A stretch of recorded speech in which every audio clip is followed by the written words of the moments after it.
Coucou tout le monde!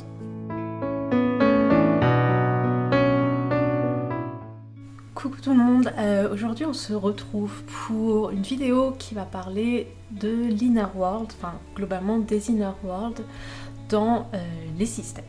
Si je précise dans les systèmes, c'est parce que, alors ça va être en plusieurs parties. En premier je vais vous expliquer ce que c'est, je vais faire une petite partie sur des conseils pour y avoir accès. Ensuite on va parler d'une autre et voilà. Je précise dans les systèmes, c'est parce que en fait l'inner world, qu'est-ce que c'est? C'est un monde intérieur qui est créé par le cerveau et en fait toute personne en a un. Après le truc c'est que peu de personnes en ont conscience et que chez les personnes qui ont un TDI c'est mis en place par le cerveau de façon beaucoup plus accentuée. Grâce ou à cause, je sais pas trop, de la présence des haltères qui vont en fait pouvoir résider dans ce monde intérieur. Donc inner world, monde intérieur en anglais, s'il y a beaucoup de termes en anglais c'est parce que les recherches sur le TDI sont principalement américaines, donc on utilise du vocabulaire, même les psychiatres utilisent du vocabulaire souvent anglais. Alors précisément l'inner world, qu'est-ce que c'est? C'est donc un monde intérieur qui est créé par le cerveau, ça ne fait pas de lui quelque chose d'imaginaire, c'est une représentation physique de l'activité cérébrale, c'est souvent ce qui est dit, car en fait le cerveau va le créer en se basant sur certains aspects de votre vie, de votre état mental, etc. Dans les inner world des systèmes, on retrouve souvent des éléments qui sont similaires entre certains systèmes. Par exemple, on va retrouver des lieux comme des manoirs, des châteaux, etc. Parce que tout simplement pour le cerveau, quand on est enfant en tout cas, ce sont des lieux qui paraissent féeriques, qui paraissent rassurants, et c'est pour ça que le cerveau souvent s'en inspire. Dans l'inner world, on peut aussi trouver des éléments de notre vie, des souvenirs, des métaphores, parce que le cerveau, en fait, c'est un peu comme s'il note tout ça, et il se sert de tout ça pour créer cette petite bulle qui est censée être en fait une safe place, donc un endroit où on se sent en sécurité. Et c'est pour ça du coup que tout le monde peut avoir un inner world, sauf que certaines personnes multiples travaillent en thérapie pour y avoir accès, parce que ça peut être très intéressant de savoir comment le cerveau matérialise en fait ce qui se passe dans notre vie, ça peut nous en apprendre beaucoup sur nous-mêmes, mais ça reste quelque chose d'assez peu connu, certains l'associent à même des religions, pardon, donc on n'en parle pas trop en dehors du TDI. Dans le cas du TDI, l'accès à l'inner world c'est parfois quelque chose d'un peu compliqué. Souvent, l'hôte, quand il va se prendre conscience de sa multiplicité, ne va pas tout de suite avoir accès à l'inner, ou en tout cas pas consciemment, pardon. Par exemple, nous quand on a commencé à prendre conscience de notre TDI, les haltères me disaient qu'ils me voyaient dans l'inner, sauf que moi j'en avais aucun souvenir. Pour moi je n'avais pas accès à l'inner. Pourtant ils affirmaient qu'ils me voyaient marcher, ils me voyaient faire ma vie, etc. Mais je n'étais pas consciente de ça. Donc quand je revenais ici dans ce corps, j'avais juste l'impression que j'étais endormie, un peu sans rêver, mais j'étais endormie. Vraiment c'est un peu problématique pour l'hôte parce que l'hôte est souvent le plus à même de subir des crises de l'imposteur et donc est plus souvent retrouvé confronté à des doutes, à l'impression qu'il fake, etc. Et c'est pour ça que souvent le cerveau va créer cette barrière entre l'hôte et l'accès à l'inner. Mais avec du temps, ça se débloque, ça peut se travailler avec des psychiatres, avec des thérapeutes, ça peut se travailler avec de la méditation ou juste avec de la patience. Ensuite, l'accès peut être limité par rapport à certains haltères. Par exemple, il y a des zones du monde intérieur que parfois certains haltères ne vont pas pouvoir voir ou n'auront pas accès. Parce que le cerveau, il en fait un peu qu'à sa tête parfois et il fait des barrières. Par exemple, s'il y a une zone qui rappelle une certaine période de l'enfance et qu'un haltère y est très sensible, il se peut que cet haltère n'y ait pas accès.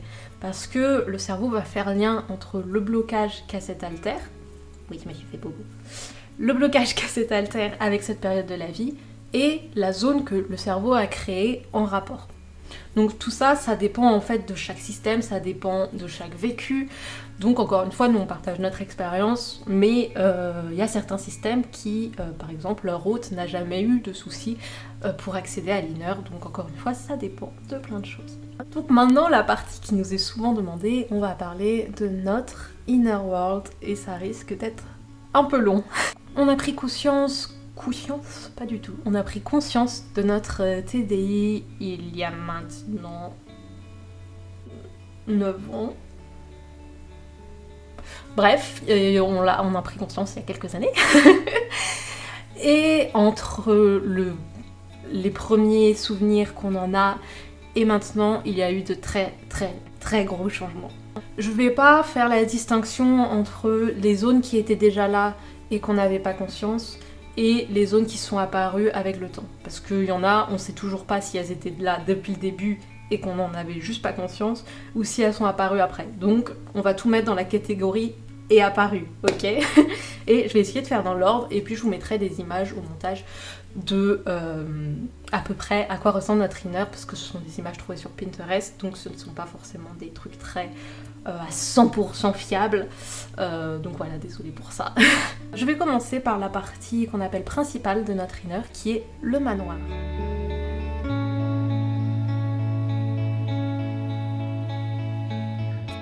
Le manoir, c'est un manoir qui est assez grand, qui grandit d'ailleurs avec le temps et qui est la partie principale de notre monde intérieur parce que tout simplement, notre cerveau, il a fait ça assez logiquement pour le coup. Le manoir est la première zone dont on a pris conscience et qui est apparue dans notre inner. Et en fait, plus les alters sont proches du manoir, ou vivent du manoir, enfin bref, plus ils sont proches du manoir, plus ils ont de chances de front régulièrement. En revanche, les alters qui vivent éloignés du manoir comptent presque jamais. Donc voilà, c'est un peu comme une zone au centre, et puis plus ça s'éloigne, plus l'accès au front est compliqué. Dans ce manoir, il y a plusieurs pièces, beaucoup d'alters vivent au manoir et ont leur propre chambre, certains ont leur salle de bain. Il y a une cuisine, il y a 2 tours, il y a des caves, il y a un grenier ou dodo d'or, il y a un lac souterrain aussi dans les sous-sols, et ce sont des zones un petit peu plutôt rassurantes, qui sont pas forcément en lien avec des événements précis de notre vie, c'est plus vraiment le côté safe de l'inner qui se retrouve dans ce manoir. Je vais vous mettre quelques images de chambres. Il y a la serre de Sophia aussi qui est magnifique. Il y a une bibliothèque à la plus grande joie de Joe et d'Hermione. Certains ont des bureaux. Eve, qui, quand elle était à fond dans son rôle de gatekeeper, avait un grand bureau avec beaucoup d'écrans qui montraient tout ce qui se passait au front, et c'est comme ça qu'elle gérait en fait les fronts, les souvenirs, etc. Il y a du coup dans ce manoir une salle qu'on appelle la salle de front, sauf que c'est un peu compliqué. En fait, cette salle, on en a conscience, parce que quand on est en co-front ou en co-conscience, on sait qu'on y est. Quand on est en co-conscience, par exemple, en fait, on est devant un grand écran et on voit ce qui se passe au front, comme si les yeux étaient des caméras et que du coup, nous, on avait l'image en direct. Mais si on ne vient pas front, en étant trigger, c'est très dur de trouver cette pièce. C'est-à-dire que quand on est appelé au front, on sait où elle est. Mais quand on n'est pas appelé au front, et si on se met à la chercher, on sait plus trop où elle est tout à coup, donc c'est un peu bizarre. Il y a cette salle qui est assez importante du coup, et il y a une autre salle dont on n'a pas vraiment conscience qui s'appelle la prison des souvenirs. Et quand on a certaines crises de flashback, de souvenirs traumatiques, Eve nous disait souvent à une époque que c'était la prison qui s'était ouverte. Donc elle a déjà vu une sorte de prison où il y a des souvenirs qui sont matérialisés et qui parfois s'échappent. Mais nous, physiquement, on n'a jamais vu cette pièce, donc ça reste assez flou, mais on part du principe qu'elle se trouve dans le manoir. Donc voilà pour le manoir, qui est quand même la zone principale de l'inner. Ensuite, il y a les jardins, qui sont pas vraiment une zone, c'est juste comme ça. Dans ces jardins, il y a le cirque de Storm, qui est apparu à son arrivée, c'est là où elle vit, c'est là où aussi vit sa fille Natasha. Il s'appelle le Cirque des Ficelles et dedans il y a toutes les poupées articulées de Storm qui y vivent et disons que peu s'y aventurent, à part Alice et d'autres alters, mais en soi il n'y a rien de terrifiant, c'est juste que la plupart d'entre nous ne se sentent pas beaucoup à l'aise à l'idée d'approcher de ce cirque. Mais pourtant, enfin je veux dire, si on y va, on ne meurt pas, hein, tout va bien. Ensuite, il y a plus loin de ce cirque la forêt qu'on a appelée la forêt sombre. C'est une grande forêt, comme le nom l'indique tout simplement, où il y a une ancienne cabane où vivait Lilou avant et maintenant qui est occupée par Hayley. Cette forêt est avoisinée d'une autre forêt qui est la forêt elfique, où il y a des gros champignons géants, il y a des fleurs qui brillent dans le noir. C'est vraiment une zone très belle mais qui est réservée au peuple des elfes. Le peuple des elfes, comme beaucoup d'autres peuples dont on va parler, ce sont des PNJ. Donc pas des alters, mais juste des personnes qui sont là pour donner vie à Liner. Et il y a certains alters qui y vivent. Avant, Sylviana y vivait, maintenant il y a Bloom qui y vit. Je sais plus trop qui d'autre. Je vous avoue qu'on est beaucoup maintenant, donc... On part de cette forêt et de ce cirque. Un peu plus loin, il y a un village. Dans ce village, il y a plusieurs maisons. Certaines sont inhabitées, d'autres se sont ajoutées avec le temps, mais il y a certains alters qui y vivent. Il y a Lilith et Lou qui vivent ensemble là-bas. Il y a Nat avec Azur et Crystal. Il y a Joe et Maria. J'en oublie sûrement, je sais plus trop. Mais c'est un petit village assez ancien, les maisons sont vraiment pas très modernes, elles sont en général de plein pied ou alors elles ont qu'un seul étage. Ce sont des maisons avec des poutres apparentes, des cheminées et... Pardon. Et c'est tout, c'est vraiment pas des gros buildings, voilà, c'est un village quoi. Au-delà de ce village, il y a le palais, qui est précédé de belles collines qui sont vraiment magnifiques. Elles sont verdoyantes et il y a des fleurs splendides qui en fait s'allument quand on les approche. Du coup c'est un peu marrant, enfin, c'est comme un signal d'alarme mais cute. Dans ce palais il y a la reine et le prince d'Astrera. C'est le palais d'Astrera et dedans il y a d'autres alters qui vivent comme Angèle, Victor qui sont au service de la famille royale d'Astrera. Il y a Valeria, qui est la fille de Jonas, et il y a Sylviana, qui est sa fiancée. Il y a Philippe, enfin bref, voilà. Il y a les gens qui gèrent la cour et la famille royale. Je vais y arriver, c'est pas possible. Ensuite, si on part de l'autre côté de la forêt, parce que là on était de ce côté, là on va de l'autre côté de la forêt, il y a beaucoup de plaines avant d'arriver à une chaîne de montagnes. Mais entre ces chaînes de montagnes et la forêt, il y a la campagne d'Astrera où vivent Corne et Bleuet qui en fait font de l'agriculture. Corne est le papa de Bleuet, ils font du bétail, ils font du maïs, beaucoup de maïs. Ils ont planté des tournesols pour Erin et voilà, en fait ils ont tout ça. Je m'aide un peu de mon portable parce que sur notre serveur il y a un salon inner où on met toutes les actualités parce que c'est un peu compliqué à gérer maintenant, vas-y on va y arriver. Ah oui pardon, j'avais oublié. Entre le cirque et la campagne, il y a la dépendance qui a été créée quand Eve et Lilou se sont mariés et que Lilou a accouché de leurs 2 petits jumeaux. C'est là où elles vivent maintenant. Ensuite, au-delà de la campagne, mais plus vers la gauche, c'est un peu bizarre parce qu'en fait il faudrait que je vous fasse un schéma mais c'est pas pratique. Mais d'ailleurs sur Insta on a une story à la une où il y a les fiches qu'on a fait sur l'Innerworld, donc n'hésitez pas à y aller, ce sera beaucoup plus clair quand vous verrez d'autres choses. En tout cas il y a un désert qui s'appelle le désert des Landes Ombrées. C'est un désert où il y a en fait que des enfants, ou presque, et ces enfants sont pris en charge par des professeurs qui leur apprennent plein de choses, qui les élèvent. Et ces enfants en fait sont des enfants orphelins en lien à certaines choses qu'on a vécues. Et c'est de là que vient Valeria, qui a été ensuite adoptée par le prince Jonas et Sylviana. Donc c'est un grand désert avec des grottes, c'est là où les enfants vivent et ont leur cours. Au-delà de ce désert, il y a une partie qui est un peu mystérieuse, qu'on appelle tout simplement le ruisseau.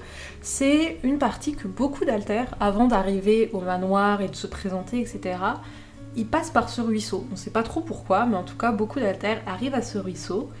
Ils passent quelques temps, puis après, ils se sentent attirés vers le manoir et ils viennent se présenter au manoir.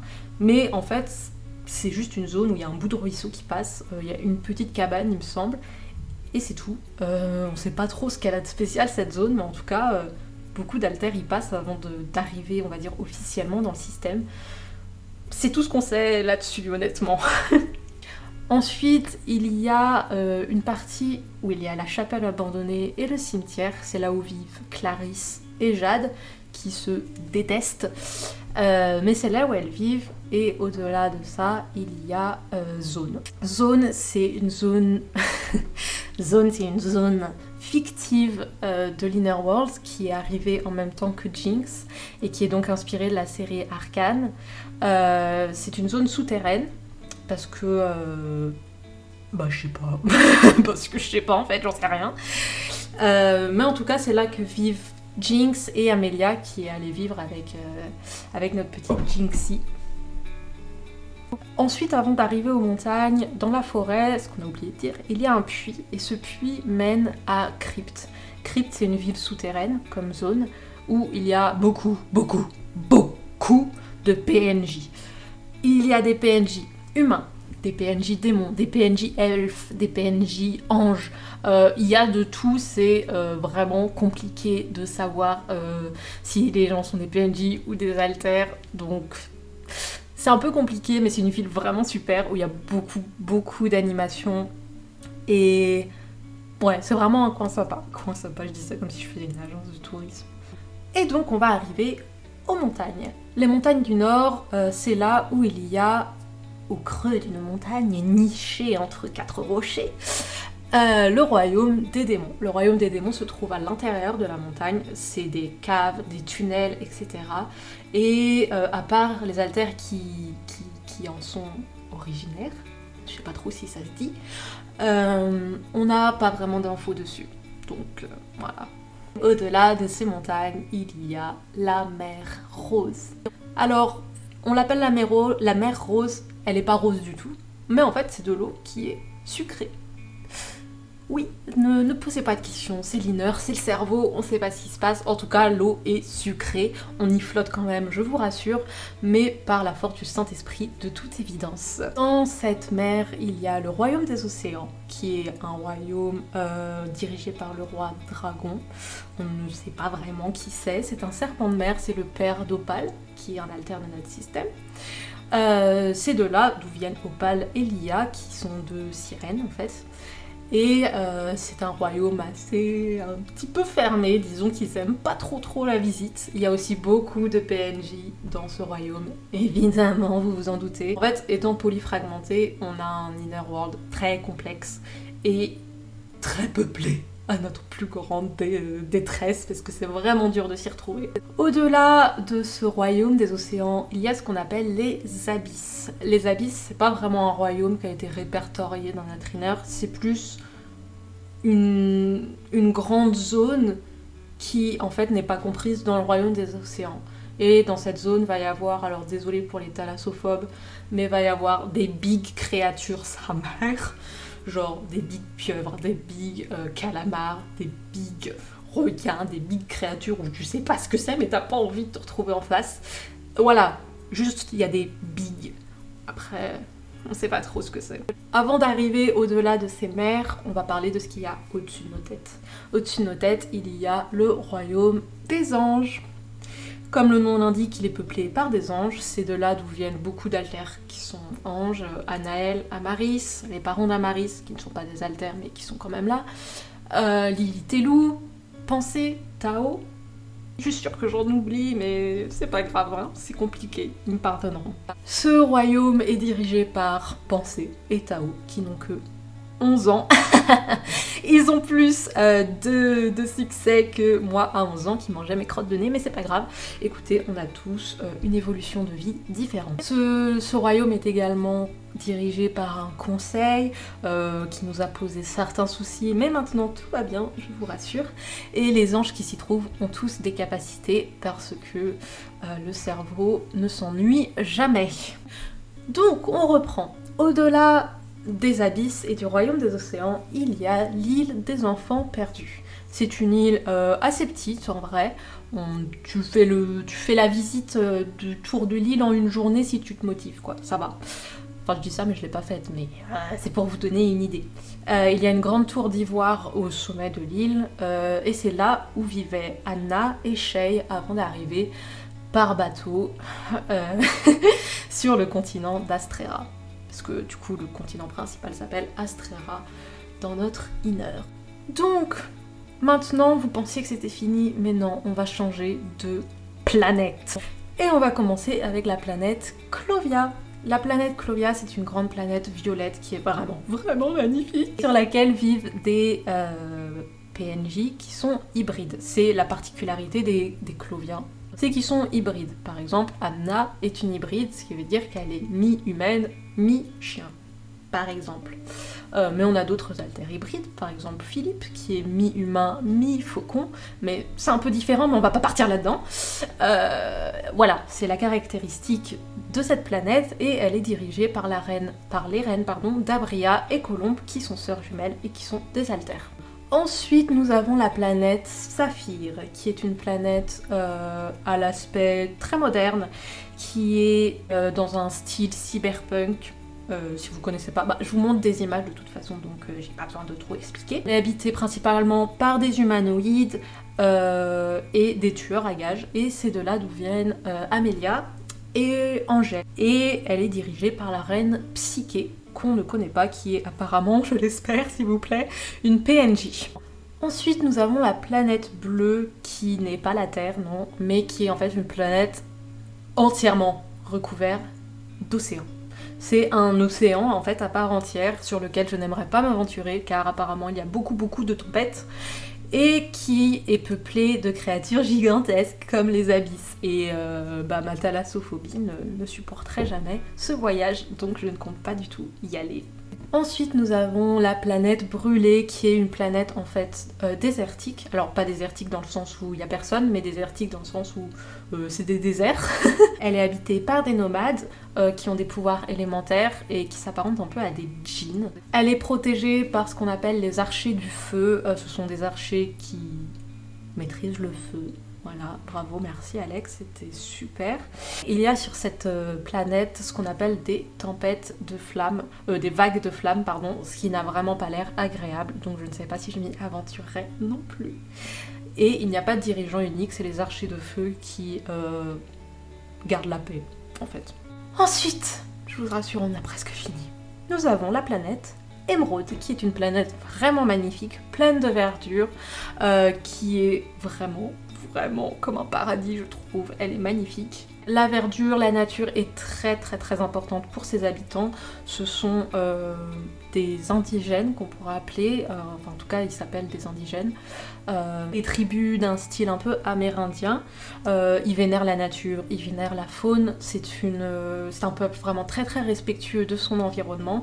Et d'ailleurs, merci parce que la planète est vraiment magnifique, j'insiste. Ils chassent, ils font de la cueillette, mais toujours dans le respect, pas comme les gros humains sa mère. Le dirigeant, c'est le chef Énécrate, mais je sais pas trop si ça se prononce comme ça, qui est le chef de la tribu et qui est protecteur de la montagne.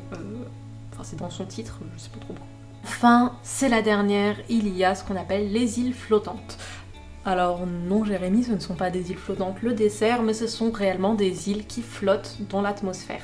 En fait, c'est un groupement d'îles qui forment une planète, mais on les appelle les îles flottantes, parce que, voilà, vas-y, on a appelé ça comme ça, c'est tout, merde.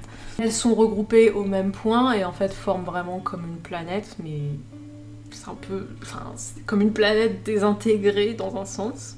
Elles sont habitées par des créatures souvent mythologiques ou mystiques, comme des kitsune, des figures divines, des figures mythologiques de certaines croyances, etc.